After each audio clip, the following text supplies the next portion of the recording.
This conference will now be recorded.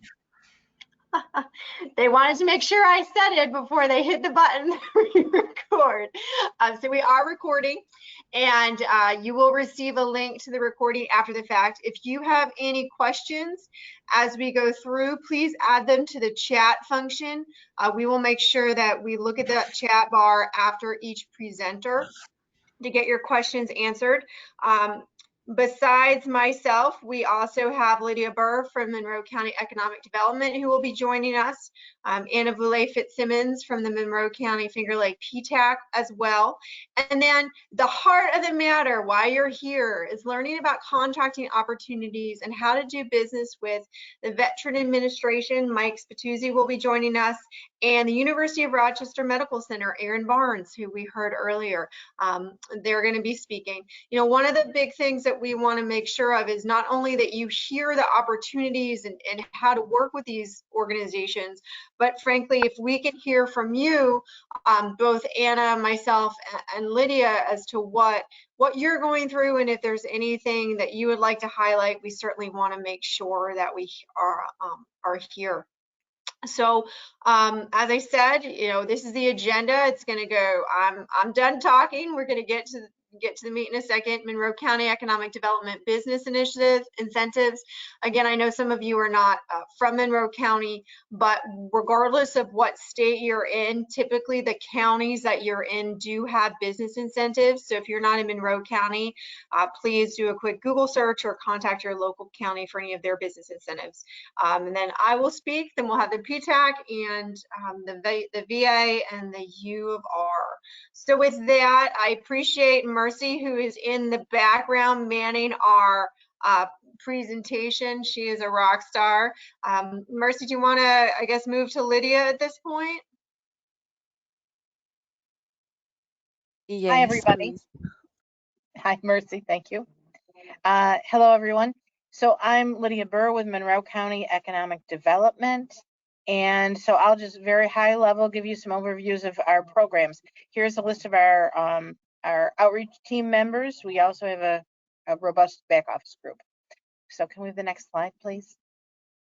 Thank you. So if you're in New York State, you know about IDAs. Our IDA, Industrial Development Agency, is called COMITA.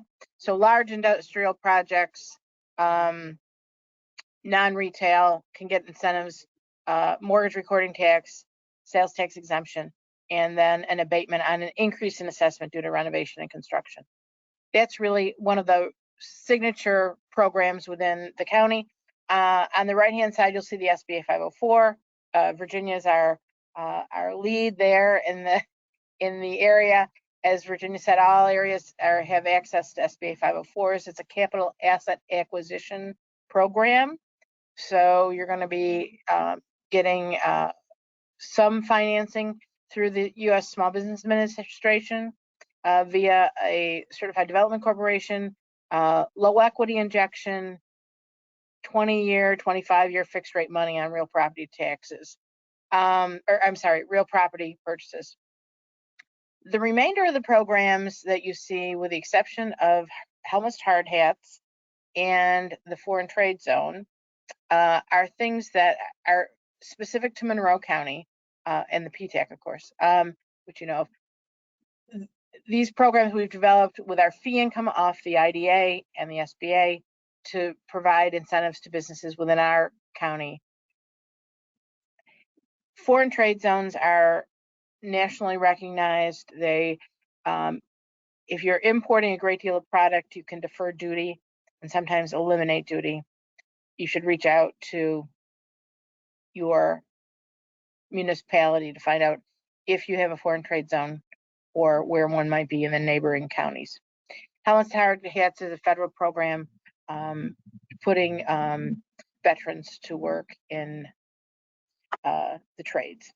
So that's really, we have incentives that provide job creation support as well as support for investment to equipment purchases. We encourage you to reach out to us if you have any questions or if you're developing any projects. I think that's it for me. All right, thanks, Lydia.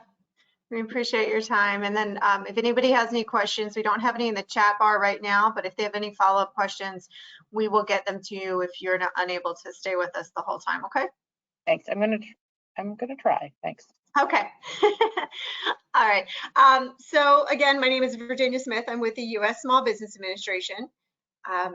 And if you are unfamiliar with what we do, is our goal from a federal perspective is to aid and counsel Americans as they start, operate, and expand their businesses. We do that through 3 different ways.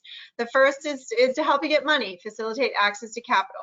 We provide counseling and training. We also help to increase federal procurement and contracting opportunities, which is why we are here today. Next slide, please. All right. So what's the point of the federal contracting? Number one, the U.S. government is the world's largest buyer of goods and services. Annually, we purchase over $500 billion. The federal agencies are required to establish small business contracting goals. And you can actually go to sam.gov to figure out where those contracts are. Next slide, please. So this is sort of the big highlight, right? What are those goals and what do they matter? That we have 23% of 500 billion that's required to go to small businesses. And out of that, each agency has goals related to 8A, hub zones, service disabled, and women-owned small business. So these are certification programs, and if you are one of these potential certifications, the PTAC can be your go-to agency to help you figure out how you become certified in the federal space to be able to claim any of these different certifications. Next slide, please. All right, so one of the key highlights that we wanted to talk about today, just in addition to the general SBA overview, is understanding the non-manufacturer rule. This has been a bit of a challenge recently, so we just want to go through some slides. And again, if you have any questions, stick them in the chat bar. Next slide, please. All right, so what is the non-manufacturer rule? And I apologize going up front, I don't typically have a lot of words on slides, but because the NMR, which is the shorthand, a lot of this has to do with the Code of Federal Regulations. I'm gonna make sure that I get the right wording for you. So the non-manufacturer rule allows an otherwise responsible business concern to be awarded a contract to supply a product, even if you are not the manufacturer of that product. So that's really the bottom line. You're not a manufacturer, but you can be awarded a contract for that supply. Now, the NMR does supersede the rule of 2. Next slide, please. You have to be, if you want to qualify as a non-manufacturer, you have to be smaller than 500 employees. You have to be engaged in the retail or wholesale, and you normally supply those types of products that you're asking to supply. You have to take ownership of them, so you're not a pass-through. You actually have to take ownership of them in a manner consistent with industry practice. And the supply, the end product, has to be made in the United States.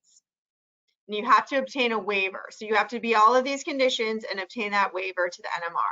If you see that citation at the bottom, Mercy Morrison and Anna Boulay-Fitzsimmons are fabulous with the CFR. And that is the actual reference for the Code of Federal Regulations if you're interested. Next slide, please. All right, so how do you define a manufacturer? The manufacturer of item is the business which performs the primary activities of transforming that something into something else that is being acquired. Firms that only perform a small amount of operations on the end, so let's say that you don't manufacture the camera, but you get the camera in and you put the lens in. That's technically not a manufacturer, that's an assembly portion. Next slide, please. So what's the applicability of the NMR? It applies to small business set-asides above the simplified acquisition threshold.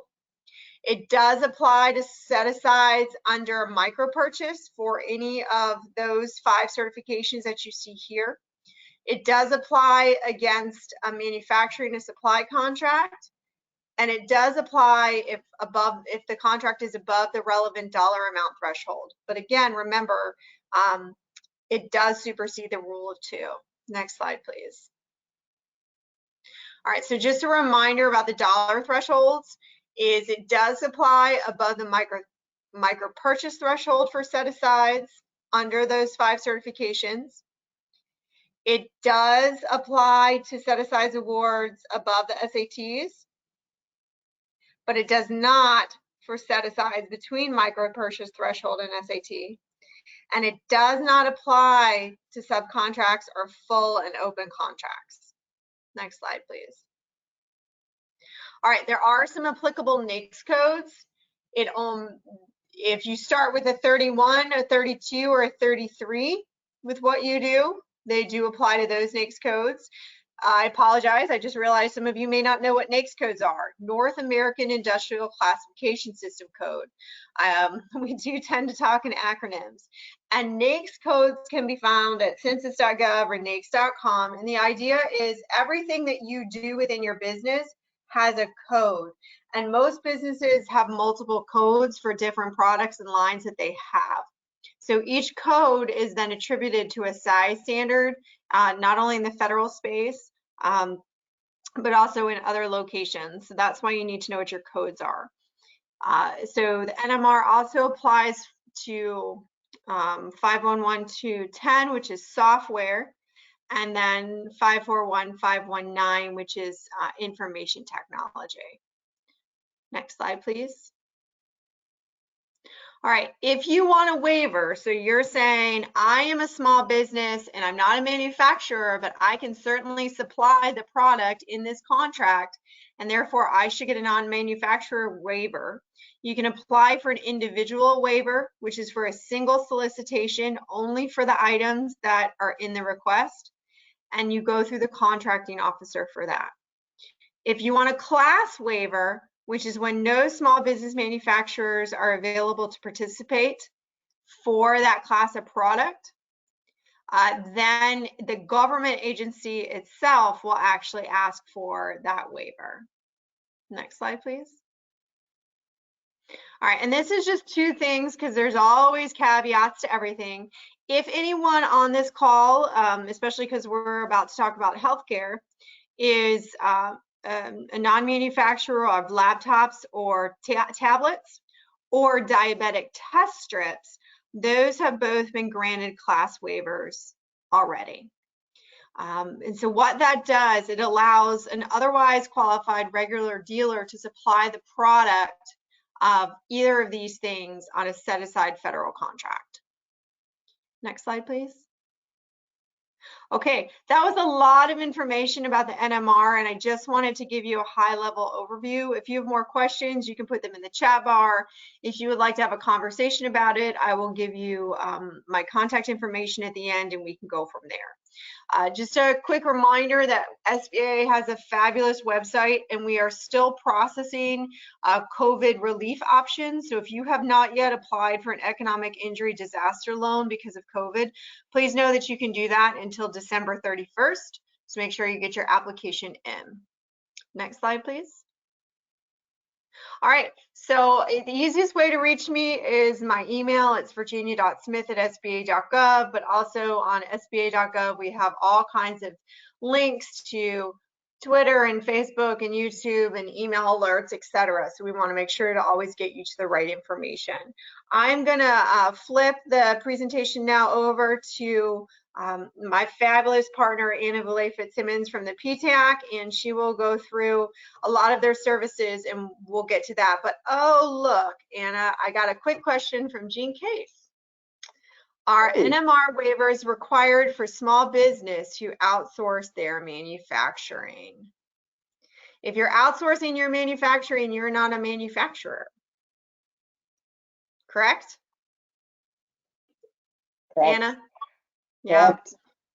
So in that case, Jean, the answer is they would have to apply for a waiver and we would see what would happen. But in general, if you're outsourcing your manufacturing, you are not a manufacturer. And there, Right.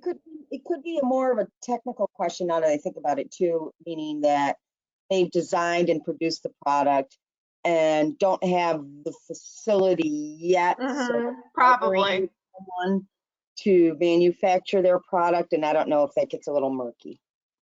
It can get a little murky. So I would say the base answer is not considered a manufacturer, but potentially to apply for a waiver is absolutely an opportunity. All right, so Good answer. that was the only question we had, Anna, so your turn. Okay. Good morning, everyone. Thanks for joining us. I'm going to turn my video off so I don't slow things down here.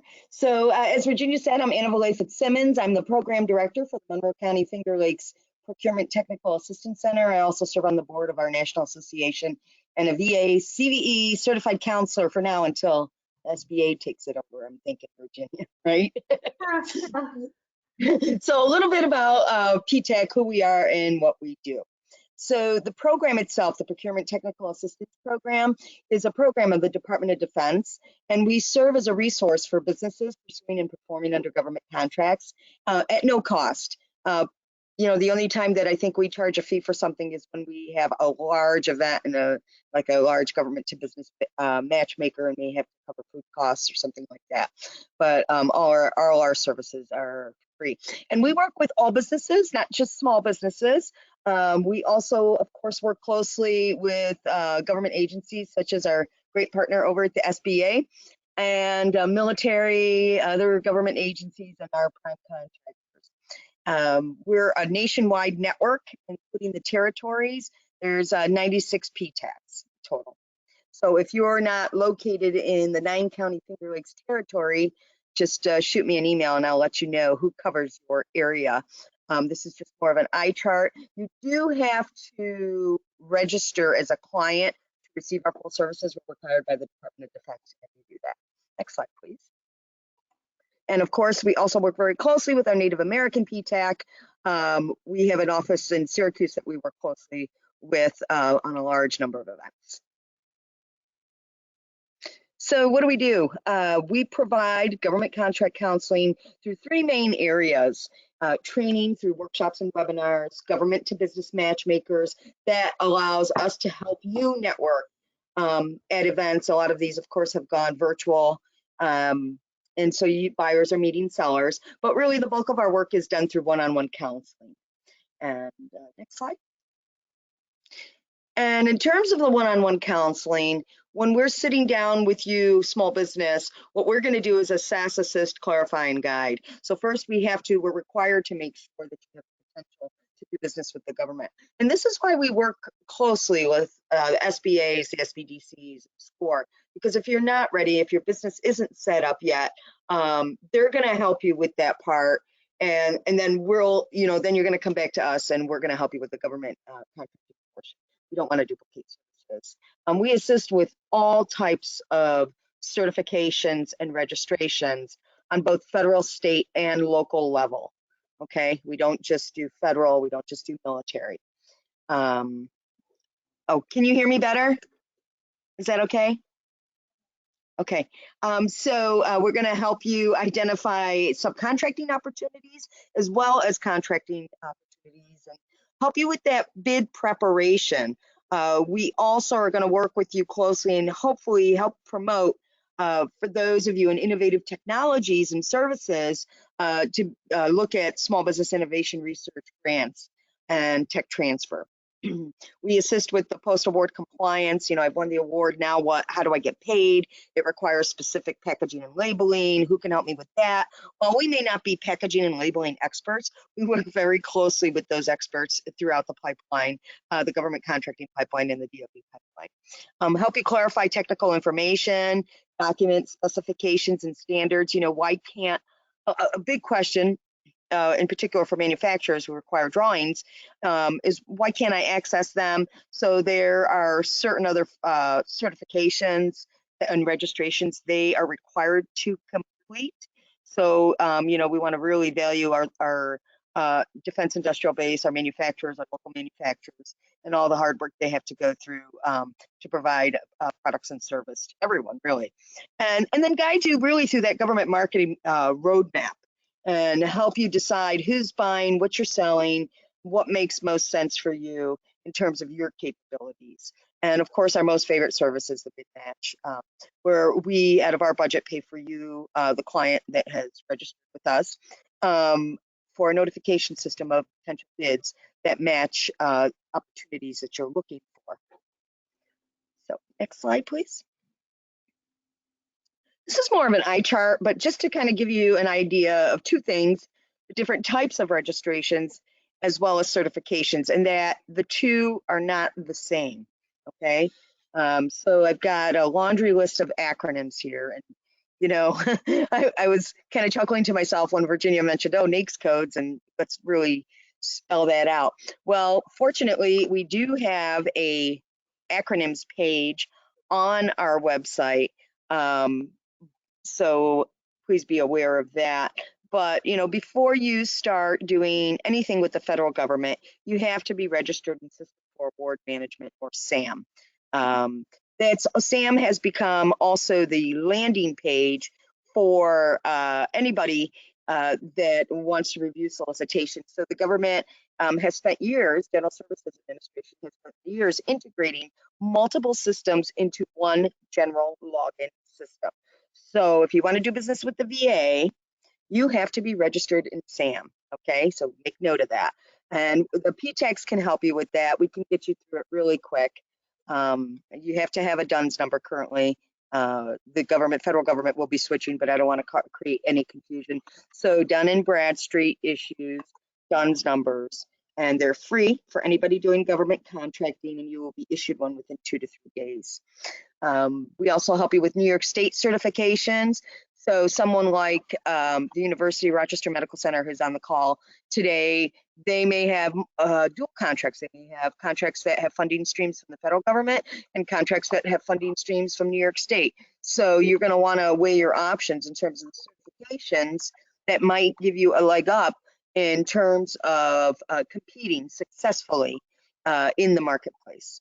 And then primes and agencies, so large government prime contractors, are those that are considered large based on their NAICS code threshold, the North American Industry Classification System threshold. So the SBA looks at every single NAICS code and says, okay, here's the line where this particular NAICS code is going to be small businesses and where large businesses are. And when you're talking manufacturers, you're talking number of employees, and for the most part, all the other NAICS codes are going to be via average annual receipts. Okay, and so just being registered in SAM is not enough to be found. We're going to show you and help you find those vendors, whether they're primes or agencies, and to see if they have their own database that they utilize. Because really, when it gets down to it and you jump through all these hoops, it's market, market, market, market. Okay, next slide, please. And then really, I like to share this slide to make sure that you as a seller understand the obligations of a government contracting officer. Are you ready to contract with the government? So they're looking at reliable, responsible, and responsive.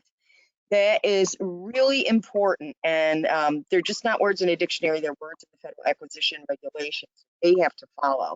And so I encourage every single one of you to read FAR, that's Federal Acquisition Regulation, Part 9.104-1, and they're the general standards that a contracting officer has to make sure that a seller has before they basically spend taxpayer dollars on a contract. So how long have you been in business? Do you have the resources? Do you have an established past performance? And so on. Next slide, please.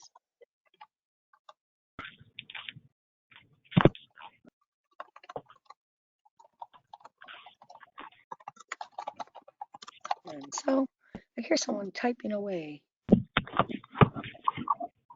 Everyone make sure they're muted right now. There we go. Okay, thanks, Percy. All right, so in terms of government marketing strategy, why does it matter? Well, it matters to figure out who you're going to sell to. And these are basically the steps that the PTAC's help you research government spending and contract history, communicate with targeted agencies and prime contractors. How they do that, okay, is important. And you understanding how they expect to be communicated with is important. And you're going to hear a little more from the VA probably about that. Making sure that you're prepared to network at procurement events and meetings, webinars, and so forth. And then making sure you bid on opportunities that fit your capabilities. The worst thing that you can do is bid on a contract and that you can't deliver on. Anna, let me interrupt you. Whoever is just on your phone, that's actually where we're getting the feedback. So if you are just on your phone, if you wouldn't mind muting yourself, we'd appreciate it. Thank you. Thank you, Virginia. Mhm. So, right, so there are whole systems within the federal government basically that track performance and delivery, and you want to make sure that you start off on the right foot.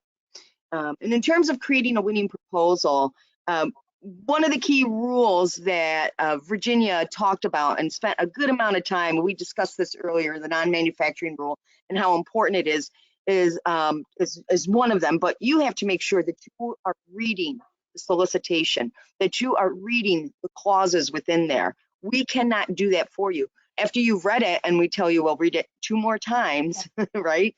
Then we're going to sit down and go over everything you don't understand. All right. So that's critical, and that's going to help you determine whether you could be competitive. And then to find out who's buying what you're selling, we can also help you find past performance history. And then review the proposal carefully to be responsive. So what does that mean? What does responsive mean? It means you are replying and you are submitting a solicitation exactly how they asked for it to be submitted, okay?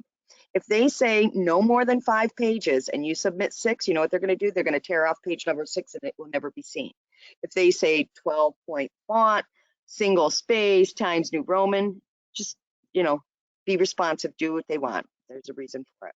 And then I've made in very big letters, no unicorn pricing. We've seen a lot of this in the past year, in particular, past year or two, really, where just because somebody thinks that, you know, they have a set aside and that a solicitation is a set aside for, well, since we have the VA here today, we'll say for a VA contract and I'm a certified service disabled veteran owned small business, it doesn't mean I should be pricing out of the market. And you know, if that's what happens, the VA contracting officer has a fiduciary obligation to make sure that there is cost reasonableness. Okay, cost reasonableness is really important, so keep that in mind. The government and all agencies is looking to cut down on any unicorn pricing. Next slide, please. We're going to help you prepare that marketing message, okay? So developing a government capability statement is basically a line card that's tailored to what a government buyer expects to see. And a lot of this information you are going to find on vendor registration pages that are out there, okay? So you can also use it to build a government buyers page on your website because, you know, if you think about it, buyers in the government right now are a lot younger, very young, okay? And what do? They're going to Google you. That's going to be the first thing they do to see what you're about. So make sure that you're listing and presenting yourself how you want to be seen. So having that government buyers page is important as well. And if anybody needs a sample government capabilities statement, we have one we can send to you, a couple actually. Okay, next slide. So really, when we're talking government contracting 101, all government agencies and prime contractors are looking, as I mentioned, I'm going to, you know, hammer the point home, responsible and responsive vendors that are reliable. They're looking for best value. What does best value mean? Doesn't mean the cheapest item. They're not always looking for the cheapest item. Sometimes they are if it's under a certain threshold, but they're looking for the best value. They're risk averse. So you have to demonstrate, if you're trying to boot out an incumbent from a contract, you have to demonstrate very clearly how your product is more innovative, Innovation is a buzzword everywhere. So how are you more innovative? And it doesn't have to be just a product, it could be a service and how you're delivering it. Is it a package deal? Are you making it simple for them in terms of offering everything at once so they don't have to write multiple contracts? You're going to see that as well going on. So what does that mean for you, small business? That means you may want to look and partner with other small businesses on larger contracts, and you guys can win that accordingly. Okay, so and then firms, making sure that you're doing your research and understanding your customer, registering everywhere you need to be to get your name out. Get those certifications if they're applicable to you. And again, please know that this is a lot. You can ask Mercy. She does a whole ton of certifications on a daily basis. So, sometimes we hit roadblocks when systems are being recalibrated. I see Christine Vargas, and not funny, not funny. But yeah, there's some certifications that there may be a backlog to as well, especially in the New York State side of things. So you have to be prepared to get that in, and we can guide you through where things are out at on the government side in terms of processing. And read the bid and really submit a proposal when you're ready. Don't be too scared. Don't think you need to get all the certifications in place. You can still bid on small business contracts. Okay, next slide. I think that's all I have. Oh, some upcoming events. So this afternoon at 3 o'clock, we have a How to Prepare for a Virtual Matchmaker with several PTACs across upstate New York. And that is for the December 7th and 8th Tri-State Mega Matchmaker this is our second annual virtual matchmaker that we've done due to COVID. And we've partnered with PTACs throughout New York State, Pennsylvania, and Ohio.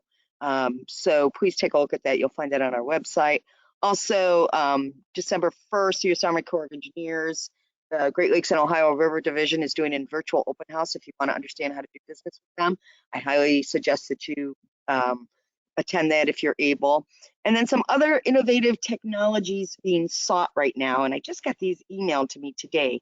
December 1st, the Department of Defense is holding their Small Business Innovation Research and Tech Transfer Program Management Office. They're going to be releasing instructions on upcoming topics throughout several different DoD, Department of Defense agencies. And then on January 10th, 5G is in your phone, 5G. Applications for Army installations. They're looking for some innovative ideas, so you can click on the link and read more if you have anything to do within that marketplace. So please take a look at that. You're going to see a lot more information coming out from those small business innovation research grants. Tis the season, as they say. Next. I think that's it. There's my contact information. Anna, we don't have any questions in the chat that I wasn't able to answer. So if anybody else has anything, we can flip it in there, or we can go right to up. Will those links be provided separately? We're gonna be providing the recording so we can certainly. I'm not sure what links you're referring to, but anything that Anna and I have talked about, you can either find on the SBA's website or Monroe County Finger Lakes PTAC's website, which is part of your invitation today. Right, Anna? That is correct, yes. And if anybody has any other questions, just email us directly. We'll make sure. Sure, and I will put the two websites in the chat bar for those two things right away. All right, so next we have Mike Spatuzzi from the VA. He is a small business contract specialist over there in Albany. So we want to welcome Mike, and your presentation is up, and Mercy has the mouse for you. Great, thanks, Virginia. Good morning, everyone. As Virginia just said, I am the small business specialist for Vision 2. I actually started in this job back in March of 2020, which was great timing for my predecessor who retired, but not so great timing for me. Actually been in 1102 in contracting since 2008, first with the DoD and the Air National Guard. So during that time period before I retired from the Guard, I worked on a lot of construction projects. I ran the government purchase card program and worked on a lot of commodities. Have been with the VA a little over 7 years now, since 2014. And in that time, worked on a lot of commodities requirements and also a lot of laboratory contracts. Hey, Mike. Yes. Mike, You're a little quiet, so if I'm not sure if you know where your microphone is, but you might want to turn it up if you can. If not, it's not a big deal. All right, hold on a second. Let me see. Is that better? A little bit. Thank you. Okay. All right, next slide, please. So on the agenda here, I'm going to spend a large part of the time talking about the non-manufacturer rule, and I know Virginia touched on it, but we deal with it constantly in the VA with all the hospital supplies we buy. So that's really why I have 2 slides on that, and also why the majority of people are here. Tips for finding and responding to RFQs and RFPs. So I'm not going to read everything on the slide word for word. I'm more or less going to provide the color commentary, like if you were watching a sporting event, that sort of thing. But definitely going to spend a lot of time on those 2 topics, the NMR and tips for finding and responding to RFQs and RFPs. Next slide, please. So Vision 2, there's 14 medical centers, and we cover the entire state of New Jersey, as well as the entire state of New York. And there's 47 of the community-based outpatient clinics. There are 23 VISNs in the United States, and we actually support the most medical centers in the United States. Just kind of give everyone a little perspective. My colleague out in VISN 10, who covers Indiana, Ohio, and Michigan, they have 11 medical centers they cover, and then nobody else has more than 9. So we have more than enough work to keep ourselves busy. So it used to be there were 2 VISNs. There was a VISN 3 previously that covered all of the downstate area, the Bronx, Manhattan, that area, as well as New Jersey. And we merged a couple years ago.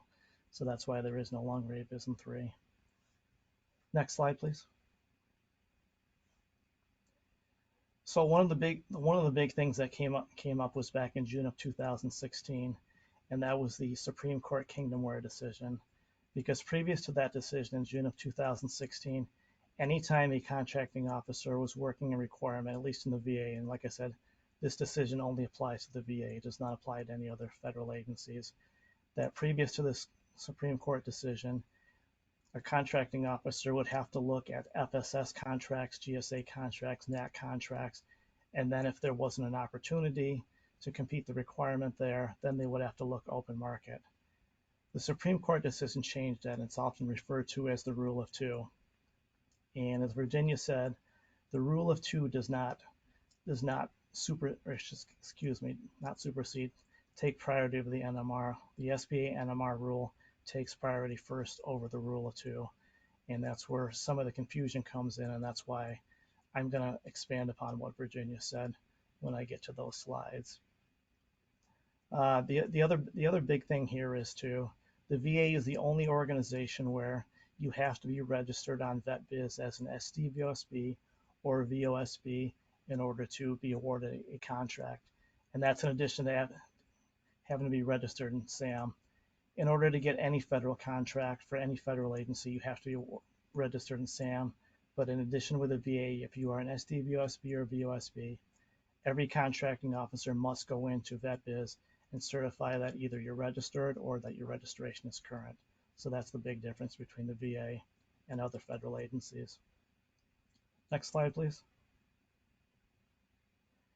So probably about 50% of my job is I have to review the procurement strategy of requirements that come in from contracting officers and contract specialists. So these are the most common NAICS codes I see. And the 2 most common ones I see are 33912, 33913. And why is that? Just frankly because of all the surgical medical supplies we buy for all the medical centers in our VISN and obviously throughout the country. So we see a lot of those, and that's where the non-manufacturer rule comes into effect here, because anything starting with 3.3, the non-manufacturing rule is applicable. And as you can see here, with the exception of the first 2 NAICS codes, all these would fall under that. Now, just to kind of expand upon what Virginia was saying too, 334516, that's an example of a NAICS code that there was a class waiver in effect right there. So that is one. If you were to look at the table they have, there's a class waiver in effect. But like I said, a lot of stuff that we buy specifically falls under 33912 and 33913. I probably, when we get to the third and fourth quarter of each fiscal year, probably 70 to 80% of the commodities requirements I see, those are the NAICS codes used for those. Next slide, please.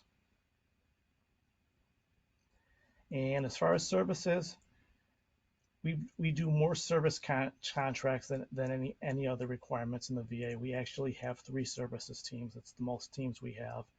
Commodities has 2, construction has 2, and then we have a medical sharing healthcare resources team, as well as a specialized team which covers leasing. But services is probably the busiest team without exception. And the 4 biggest NAICS codes I see constantly for all the requirements are the first 2 there, the 210, 220, the plumbing and heating, your HVAC stuff, as well as your electrical contractors and wiring. And then the bottom 2 down there, the 811219 and 811310, just because of all the repairs and stuff that takes place. So definitely there's a lot of service requirements that are solicited that go out there all the time. Next slide, please. And just one thing I'm going to mention that I was going to mention on the commodities, but it applies for all the NAICS codes. You can be registered. You can have different business size based on a NAICS code. So when I say that, what I mean is, you can be a small business under a manufacturing NAICS code, but you could also be a large business under a services NAICS code. So if you're registered for multiple NAICS codes in SAM, you may be a small business in one size and a large business in another. So with construction, that's the #1 NAICS code right there, 236220, commercial and institutional building construction. The question I get asked all the time is, do we have a MATOC? No, VISN 2 does not have a MATOC, so that's one thing I wanted to make everyone aware of. Another good thing, if you're an SDVOSB, I would say probably 99.9% of all the construction requirements are set aside for SDVOSBs. So I generally do not review any requirements for construction, because when I'm reviewing procurement strategy, if somebody's procurement strategy is to do a set aside for SDVOSB or a set aside for VOSB or a sole source to an SDVOSB or VOSB, then I don't have to approve their procurement strategy. Pretty much everything I do. So I do not see that many construction ones. But a couple key points here. Anytime a solicitation is put out for a construction project, FAR 36.204 is in effect. And what that is the contracting officer has to disclose the magnitude of the project. And there are certain dollar amounts, like there's 500,000 to 1 million, there's 1 million to 2 million. Obviously, we cannot put out there what the IGC is, but the FAR mandates that we have to disclose the magnitude of the project. So that gives folks an idea of, okay, ballpark figure of what the IGC is going to be in that sort of realm. FAR Clause 58.228-15 is important, because pretty much a lot, I shouldn't say pretty much a lot, but majority of construction contracts are over $150,000, which means in order for you to work on that as the prime, you have to have performance and payments bonds, and that's known as the Miller Act. Time I was out in the Guard, and I probably worked on, 50 construction projects. There were probably less than 10 that were under $150,000, so that's pretty much the norm. And actually, the micro purchase threshold for construction projects is $2,000, and you're hardly ever going to find any construction project that you're going to do under $2,000. In terms of getting paid, it's a little different from when you have a commodity or a service. They have what's known for construction, they have what's known as a punch list. So what happens is a vendor invoices, and the contracting officer will actually certify the invoice only after they get with a core and verify, hey, has this item been done? And that's how it's done. And that's how it's done with construction. They're all done through progress payments. Next slide, please. So I did not work on any architect and engineering. I have a colleague who's actually on site with me in Albany when we're actually in the office, who gave me some of this information because he's very good at what he does. But A&E is, at least with the VA, goes to SDVOSB and VOSB, and they are always solicited open market. And you can see those are the two NAICS codes that are always used, the 310 for architect and the 330 for engineering services, because I'm sure most people are aware it's referred to as A&E, the architect and engineering. Next slide, please. So I bring up limits on subcontracting here, and the reason is especially with services, a lot of times what the services folks on the team see is the prime in the SDVOSB, the VOSB, whatever the DOSB, they have to do a certain percentage of the work, meaning you can't be subcontracting out more than 50% of the work to one of your subs. And that's really a point of emphasis with a lot of the government agencies I know. So that's why I have that slide in there. And then the other one, the other blurb down below, FAR 36.209, that's also a biggie too right there. For the construction of a project, it can't be awarded to a firm that designed the project unless there's approval to head the agency. So in this case for us, each of the 4 regions around the country has an RPO East Director, so we would have to have the RPO East Director to sign off on that. Next slide, please.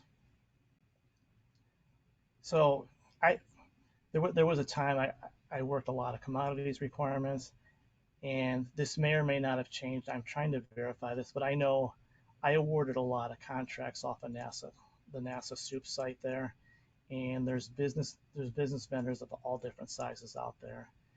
And I get a lot of capability statements for IT requirements. So I actually have a question out to the person who's in charge of the VISN 2 IT, because I'm trying to get an idea of how they develop their IT requirements at the programming office area. There's something called FITARA, and to be candid with everyone, I had to look up the acronym again yesterday prior to getting ready for this briefing. And FITARA just stands for Federal Information Technology Acquisition Reform Act. And what that is before anybody can submit a requirement to contracting that's IT related, meaning it's going to go on the network, obviously, they have to have a FITARA package that's approved. So like I said, I'm trying to get more information on that because I have a lot of people submit me IT stuff, and unfortunately, it's just not one of those deals where you can say, oh yeah, we can definitely go with this, because putting stuff on the network is a big deal. I mean, I can think back to my time when I worked on laboratory contracts, and you would bring a new analyzer into a laboratory, and unfortunately, it's not just like a plug and play type thing. You have to go through a lot of stuff. So it's kind of a similar comparison right there. Anything you're putting on the network's a big deal. Next slide, please. Okay, so as I said before, these next 4 slides I'm going to spend the most time on because it affects, at least with the NMR, it affects the bulk of the commodities requirements we have for the VA. So I'm pretty much going to go through a lot of this kind of word for word, maybe not read it, but I feel like it's really important too. And like I said, I know Virginia touched on some of this stuff, but I really want to drive this point home. And the reason I want to drive this point home is a lot of times I get some less than pleasant emails from vendors saying, hey, the VA is ignoring the rule of 2. Why isn't this set aside for an SDVOSB or VOSB, or why isn't this sole source to me? Well, this is the reason why. Hey, Mike, can I interrupt you for a quick second? This is Anna. Yeah. Can you quickly define what the rule of 2 is for those that aren't aware? Sure. It goes back to that Supreme Court decision. And in a nutshell, what it means is whenever the VA has a requirement, they have to look at SDVOSBs or VOSBs first before they look at anybody else. Previously, they had to look at FSS contracts, GSA contracts, then open market. But that Kingdomware Supreme Court decision from June of 2016 completely changed it. Now I'll throw in the caveat right now because it's on the second part there. It's not applicable for services, constructions, or subcontractors. So what that means is since the NMR is not applicable for those areas, then the VA rule of 2 takes precedence since the NMR is not applicable. But yeah, that's the VA rule of 2 in a nutshell is contracting officers and contract specialists have to look at SDVOSBs and VOSBs first when they're doing their market research.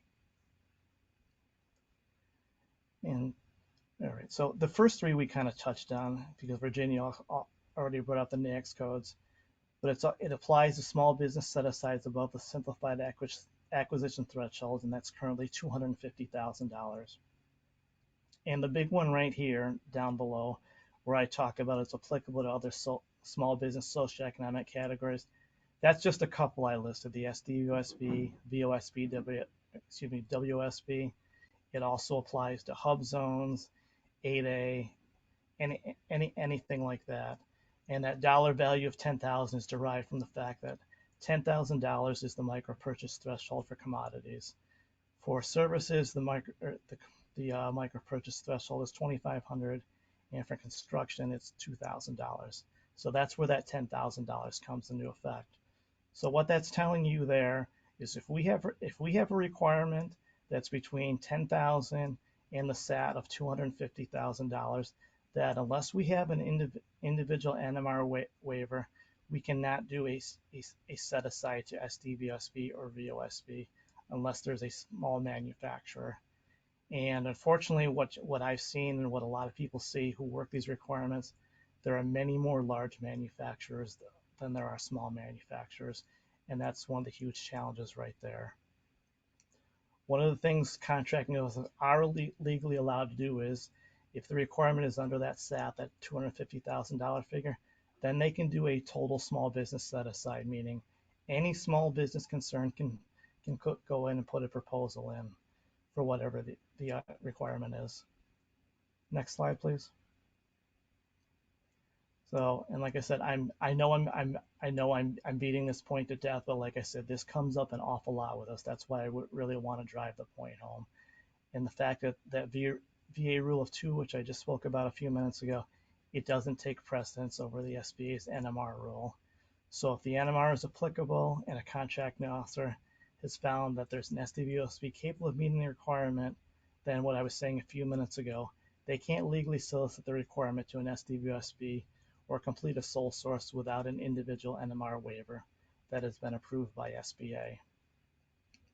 And I will tell you, it's a two-step process for any VA contracting officer to get a waiver, because what they have to do is they have to submit a review package that goes to our quality assurance folks. That package goes through rigorous checks before it goes to our RPO East director. The package is then signed off by the RPO East director. And then after that, the waiver is sent to SBA. In a perfect world, you could maybe get it done in 2 weeks. 2 weeks is optimistic, and I'm just telling you from past experience when there was a time back in 2015 when I was working 35 commodities requirements. So unfortunately, what happens is, and I want to be candid with everyone, is the bulk of the funding comes in the third and fourth quarter, and that's when people are working a lot of requirements. And this is why sometimes it leads to confusion, it leads to anger, but I wanted to be upfront with everyone about what people have to deal with, both vendor-wise and contracting-wise, in terms of complying with the non-manufacturing rule. Because sometimes I get emails from people saying, well, in VISN 5 they did this, and what I politely tell them is I can't speak for what anyone else did in VISN 5, whether other VISNs in the country are not following the rule. I have no control over. I can only control what we do in this VISN. So that's, in a nutshell, what we deal with a non-manufacturing rule. Next slide, please. So these next two slides are obviously why a lot of you are here, and for our next speaker from the University of Rochester. So, and I know Anna talked about this, you want to make sure that you have your NAICS codes registered in SAM. And you can always look at the size standards table, and that's updated, I want to say, every 4 or 5 years. And I'm just going to backtrack to one thing really quick, because Virginia talked about this as well. That class waiver list for the NMR, I don't know how often it's updated, but I do know the most current waiver list is dated October of 2020, so it's a little over a year old. In the middle here, where I have the contracting opportunities, I'm not convinced that this is the most updated tool that's out there. You can search using any VISN out there, but it seems like it's hit or miss. When I've looked out there, people have asked me questions about it. The number one thing you can do is in contract opportunities, Beta SAM, you can have search criteria set up. So if a sources sought notice goes out, if an RFQ goes out or an RFP goes out, and it's got your NAICS code that you're registered for, you will get automatic notifications. And that's what I know a lot of people do. And that's really something good to do because it's saving you the legwork to constantly go out there and do searches all the time, because you can have it emailed to you just like if you're doing a job search, same concept. So if somebody puts an RFI out for the VA, they're probably doing it incorrectly, because an RFI means we're going to industry saying, hey, we need you to define our requirements. And that's probably not the case 99.9% of the time. But what you will see quite a bit out there, if it's done correctly, are sources sought notices, because those are used for market research purposes. And what I tell everyone is don't provide a quote. A sources sought notice is not a quote. If it asks you to provide your capabilities, do that, or anything else that will enhance your capabilities of meeting requirement. And the two down below there, follow all the instructions and provide any documentation that's requested. And when I say in here, do not substitute product literature, I put that in there because when I used to work lab contracts, I used to have a lot of manufacturers that would send me all their brochures and all that kind of stuff. And my attitude was, that's wonderful, you can send that stuff, but it doesn't take the place of submitting the documents we need.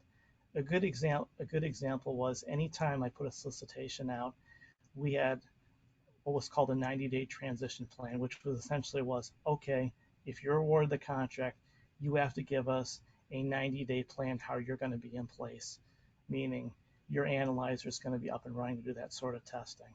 So that's why I say if it asks for something, and I know Anna mentioned this too, please make sure you actually provide the documents. You don't want to get yourself thrown out before you even get to evaluators doing the technical evaluation of your proposal. Next slide, please. Well, good thing to always do is submit all your questions in writing to a contracting officer. And a lot of times, if it's something that has to be clarified, then that's going to go out to the whole field, meaning the contracting officer has to turn around and do an amendment, and then that amendment will be posted to Beta SAM out there. That way, the question's out there and the answer's out there, and no one's name is ever put out there. So nobody vendor-wise, manufacturer-wise is identified. I used to do that with construction all the time after site visit. You would always get a list of questions. We would gather all the questions up. So it's the same sort of concept. You want to always submit them in writing. So I have here site visits are not mandatory. I will tell you for construction, if I'm a construction contractor, I definitely want to show up for a site visit, because ultimately you're going to be doing the work on site. And it really just doesn't look good for aesthetic purposes either if you don't bother to show up and then put in a proposal. Services, it's probably, I don't want to say 50-50, but it really depends on the requirement. Some things, yes, you might need to show up and have an idea what's going on in the facility, but for services, not so much. So the remaining parts here, what I'm going to talk about is pretty much how I did solicitations and how a lot of solicitations are done. So many of them are submitted as best value. And when I say best value, a lot of people are familiar with the term LPTA, which stands for lowest price, technically acceptable. Best value, you're not doing lowest price, technically acceptable. So it means you may have the lowest quote, but it doesn't guarantee you're going to get an award. So I actually just saw a question pop up. Technical approach and capability, that means you're defining how you're going to meet the requirement, meaning there's going to be a statement of work that's going to be out there, and there's also going to be evaluation factors. So that's what technical approaches and capability is. You have to demonstrate based on the documents you provide that you're able to meet the requirements. So that's what that means. And I always had that as my first and most important evaluation criteria. So that order you see right there, 1, 2, 3, technical approach, past performance and pricing, that was exactly the way I solicited the majority of my stuff, because my thought process was, well, if somebody gives me the lowest price, but they can't really do the job, then at the end of the day, it's not doing us any good. And that's why I started to get away from LPTA. And frankly, a lot of federal agencies are starting to get away from that as well, because LPTA, at the end of the day, yes, it can work for some commodity stuff, but in terms of other stuff, services, construction, it's really not a good practice. Well, the final two things I have here is, so anytime that an award goes out, the only thing we can tell legally about who got it was who the vendor was who got the award and the total dollar amount. We can't get into specifics. We can't talk about another vendor's proposal. We can't talk about the winning vendor's proposal. We can't even tell you how much line items were priced out at. Those are the only two things we can legally release, is the name of the vendor who got the award and how much. What we can do is we can discuss strengths and weaknesses, and I've always did that with any lab contracts, and I also did a lot of radiopharmaceutical contracts as well, because at the end of the day, you're trying to help people obviously get contracts. So if you just say, hey, sorry, you didn't get it, good luck, well, that's not really helping anyone, is always the way I looked at it. So when I gave the proposal package to the evaluation committee members, I always had to tell them, you have to sit there and define what somebody's strength is in the proposal and what their weaknesses are compared to what's in the statement of work and what the evaluation criteria factors that are listed out there. Because if you're just sitting there saying meets expectations, all that, or doesn't meet expectations, that's not really helping anyone whatsoever. So that's why I tried to be proactive in that respect. And I know a lot of other COs, if they're doing their job correctly, try to follow that same model. And the final slide, please. Oh, I'm sorry, there's two more. So these are some of the links I've talked about and others have talked about there. You have Beta SAM right there. You have GSA eBuy, which is your FAR Part 8 FSS GSA contracts. And you have VetBiz, where you get registered as an SDVOSB or a VOSB. And the final slide, please. And that's my contact information right there. Like I said, I'm located in Albany, New York, and we cover the state of New York as well as the state of New Jersey. And that's all. Mike, there's a question in the chat about what is a technical approach, what you meant by that. That's what I was saying a few minutes ago. What you have as part of the solicitation, obviously there's always going to be a statement of work, but there's also going to be evaluation criteria factors. And I always limited to no more than 10 because some people wanted to put 20 or 30. So what technical approach and capability means is you have to demonstrate based on your proposal package, both in writing and any plans, documents that are asked for, you have to demonstrate how you're going to meet the SAL requirements as well as the evaluation criteria. So that's what that means. Okay. Do the VA medical centers use secondary vendors for pharmaceutical purchases? Not to my knowledge. I mean, I know that a lot of the pharmaceuticals are on NAC contracts. Some of the stuff we buy, they do buy our open market. And I only know this because I bought some pharmacy type stuff. But I will tell you, the open market ones were generally if the FDA, there was recent FDA approval and they weren't on a NAC contract yet. But I would probably say 65–70% are bought off a NAC contract. They're not really subs or anything like that. Okay. Can a MBE WOSB register in VetBiz? No, you have to. No. You have to be an SDVOSB or a VOSB. If they register as a service-disabled veteran-owned small business, can they also indicate that they're a woman? Or is there no location for that? It's simply just those two opportunities. That I'm not sure to be. I know. Yes, they can. I know you can do Oh, that. I hear Anna. Okay. Yes, they can. Okay. All right. There's another question, and I'm sorry, Mike, if you already addressed this. It says, Mike, would you be the person to discuss services that are related to A&E but not typically included in A&E contracts? If not, can you please share a contact? I guess I'd have to get more information on the question of what somebody's looking for because I don't really know how to answer that at this point. Can they email you directly and be more specific? Yep, Okay, that's fine. great. Okay. Okay, are all contracts a pay when completed situation or pay when items received? If it's a commodities, it's when the items are received.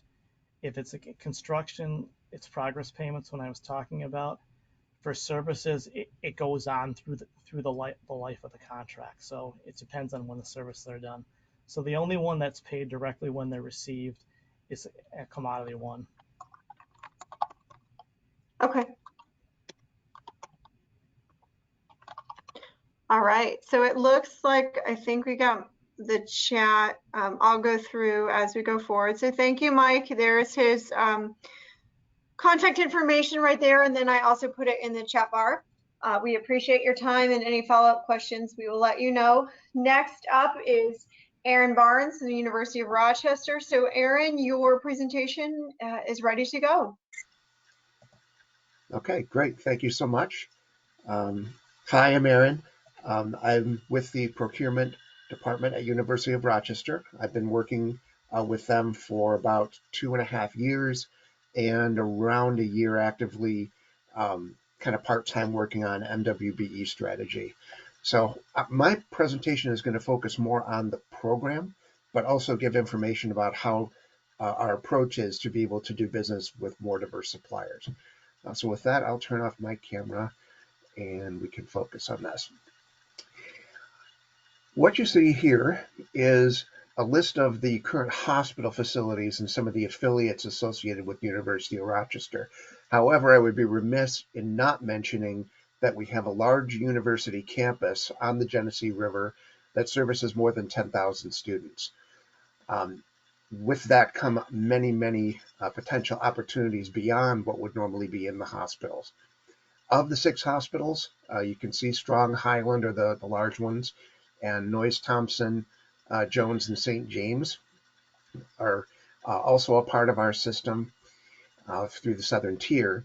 And we literally have hundreds of offsite locations affiliated both with the medical side and the university side. Ambulatory sites, urgent care, you can see the list here, but it's almost to the point where up in northern New York State where we are, there's kind of a U of R facility of some kind in virtually every town, and sometimes 4 or 5 of them. Some of them are independently run, but they're affiliated with us. And our goal is so that if you walk into one of our urgent cares, for example, you're going to get the same high quality of care if you walked in one in Webster versus one in Massena, New York, for example. Next slide, please. So for us, in developing the program, we wanted this to be an evolutionary cycle, not just kind of a one and done with simple metrics, right? But we have to start with the policy. What do we want to accomplish? What are the goals we want? And then talk about the how, which would be the program itself, and the metrics, which would determine how are we going to measure progress against those targets. Kind of, are we doing what we want first and what we expect? The initiatives are the backup behind those programs, and then we can measure to say, did we succeed? And whether we succeeded or whether we fell short of our own goals, how are we doing comparing to others in the industry and benchmark? And should we adjust our policy based on some of those benchmarks and the results that were achieved with the program thus far? Next slide, please. Some of the policy highlights. I won't get into some of the specifics here. A lot of these are things that you would typically see within a policy, but I will touch on a couple things. One of them requires diverse supplier participation for suppliers that are on our base or are being added. And I'm calling that the sourcing inclusion principle that says that, if we have a supplier that can do the work, they must be allowed to bid. There will eventually probably be just some parameters to make sure that there's this is done in a practical way. Again, this is all relatively new, but one of the most important metrics that we want to think about is, are people brought to the table and given the opportunity? And oftentimes that can be for things not related directly to medical center, for MRO construction, all the things aside from the medical goods or production goods per se themselves. We're also reaching out within the community actively with, and you can see here, Surge is a local group of community leaders, the Community for Equity, Racial Justice, City of Rochester, the county, the state, a number of others here. So you try to work in partnership to be able to understand where are the demands and needs within the community and what can the university do about them. For example, we recently discovered that when COVID was occurring, a lot of the smaller and often women and minority-owned childcare facilities were having difficulty getting PPE or personal protective equipment, masks and gloves and things of that nature. They had difficulty getting them at any price, which was putting both themselves and also the children that they cared for in potential jeopardy from COVID.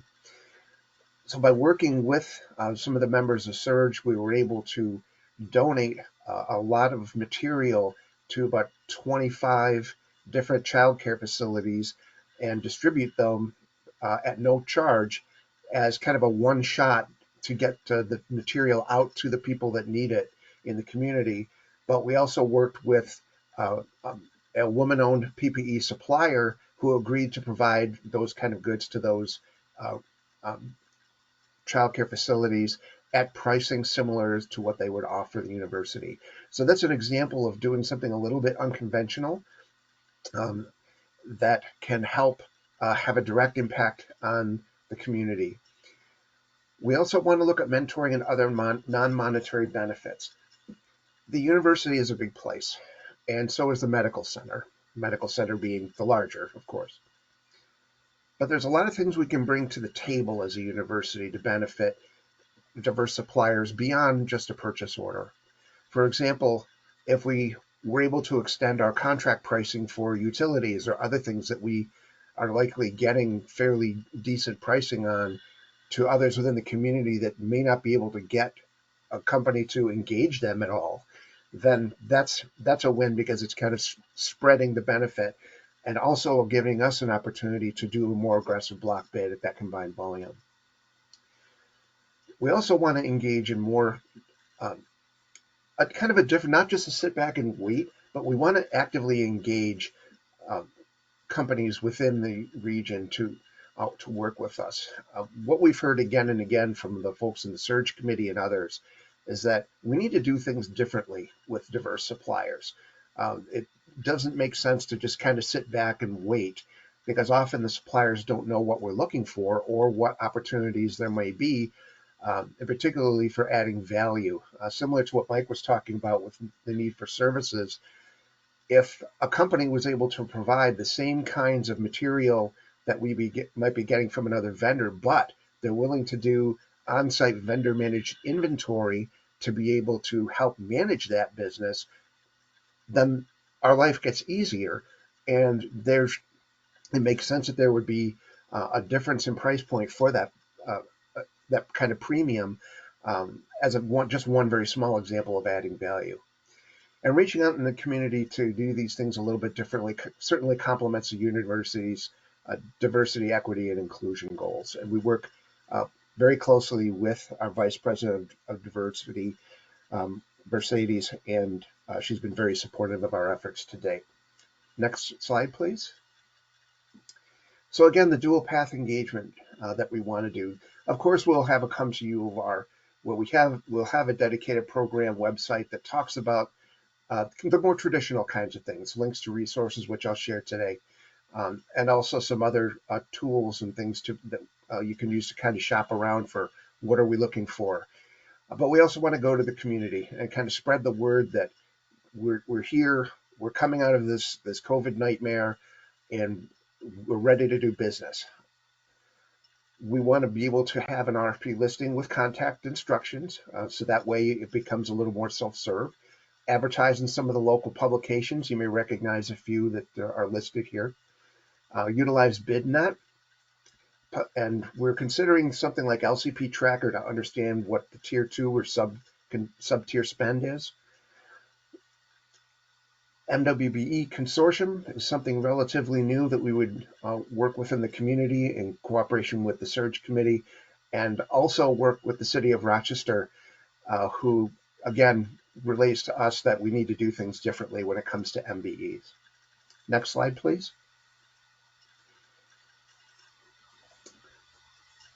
So we make purchases in a number of different methods here.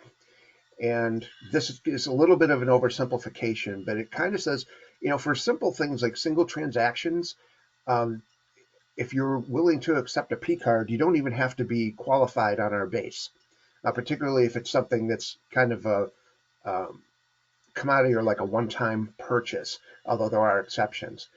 For suppliers on our base, they would go through supplier qualification, which is starting to get a little more flexibility, and particularly in relation to insurance requirements, which has been a barrier in the past. And once qualified, we can use purchase orders, or in some cases, depending on your engagement method, we can use electronics or marketplace for things where we have many, many transactions that it makes more sense to handle it practically via an electronic interface. And here you can see the new supplier application site. This is kind of the first step in the process. And this will be included with the contact information that you see here on the slides. Next slide, please. And I was hoping to provide some backup, which I will do now. My contact information, my name is Aaron Barnes, Aaron Barnes. My phone number is 585-275-2601.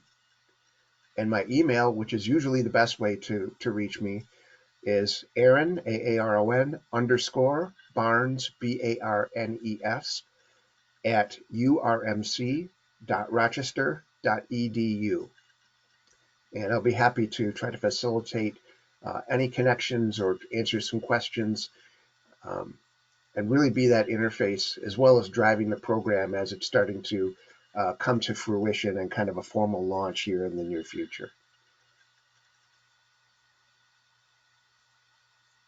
Aaron, the PTAC and SBA would love to help you facilitate a formal launch. Great. I see some questions coming in the chat as well, but I don't see a list of them. It looks like, is Rochester only targeting New York MBEs, or can other states qualify for business opportunities? That'll probably depend on the nature of the commodity. Our first choice is to engage a supplier in the immediate Rochester area for highest local economic impact. But if it's something that we can't source locally, then we kind of go the next layer out, which would be Monroe County. Then perhaps a next layer out would start to be region. I don't think we have any geographic limitations other than potentially, importation or currency related complexities. But we're more than willing to entertain. Okay. And people should know too, so like Aaron, if some of the funding is New York State contract related and you need to make MBE goals or WMBE goals, even if you are certified in another state, by another state as an MBE or WBE, there's no reciprocity. You still need to get your certification through New York State. I'm sorry, you broke up just a little bit on the back end of that. Can you repeat, please? Sure, certainly. So if somebody can, is that better? I'm hearing feedback. I think you're getting feedback because someone who's on the phone is unmuted. So if anybody who's on the phone could mute yourselves, that'd be great. Yeah. So thank you. So there's no reciprocity between states in terms of certification. So if you're in Ohio and you're going after a contract that has New York State funds associated with it and has the MWBE requirement for New York State, you still need to get certified in New York State. And you can be an out-of-state firm that certifies in New York. Correct. Yep. That's true. It may be possible to get a waiver to accept it out of state if it's a specific commodity that may not be available within a New York State certified. That would probably be a pretty special case, but I think it's possible. Okay. And then we have another question, what are the payment terms? Payment terms depend on the contract, correct, Aaron? Payment terms depend on the contract. Honestly, we hear again and again that not only cash flow, but also affordable capital are key barriers to growth and development within the diverse supply base. And that would all be a part of that negotiation. Okay. Thank you. All right. I don't see any more questions in the chat bar, but if you do, Karen, it looks like we've got to clarify, I guess the question becomes, is the university only paying for completed work when the work is done, or would they be able to make payments as the contract goes through? That's up to negotiation with the contract. Knowing that some companies may be a little smaller and maybe cash flow strapped to be able to make an initial investment, there may be opportunity to negotiate either schedule payments or milestone payments.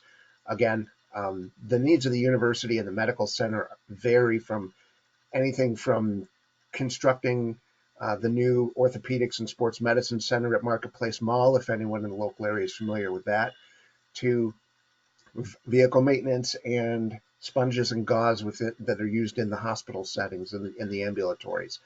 So it's really, I think there's opportunity for anything, and we recognize that there are things that we can do, in particular regarding insurance requirements. And I'll have to tread carefully here, but for example, if we have a caterer that we want to add to the department or to the vendor list rather, that we don't necessarily need $2 million worth of liability coverage. We need something that's kind of common to the industry. So that's something relatively new within procurement for University of Rochester, trying to understand and conform, because we want to try to remove barriers to participation. Thank you.